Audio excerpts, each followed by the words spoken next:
Now, let's do this before we begin talking about parameter lists and return types.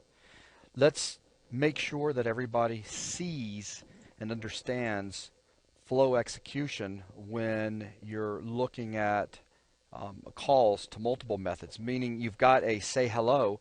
Let's create one more very simple method, maybe one that says say goodbye, and have say hello call say goodbye. Right. Again,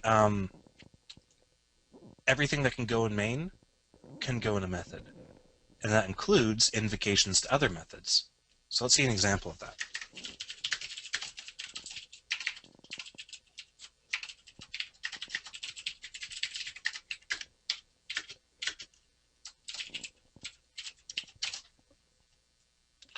So what I'm going to do is we have say goodbye now.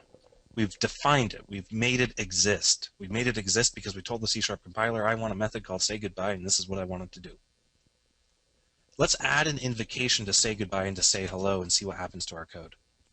I'm going to add it at the right here. Add say goodbye. And you'll see that ReSharper totally messed up my syntax highlighting on console for some reason, but it still is valid. You see that what we have going on here is a nested invocation to another method. And we'll see an example of this method's execution starting on line 32, going to 33, going to 35, and then jumping all the way to 42, and then jumping all the way back to 37. So let's see that.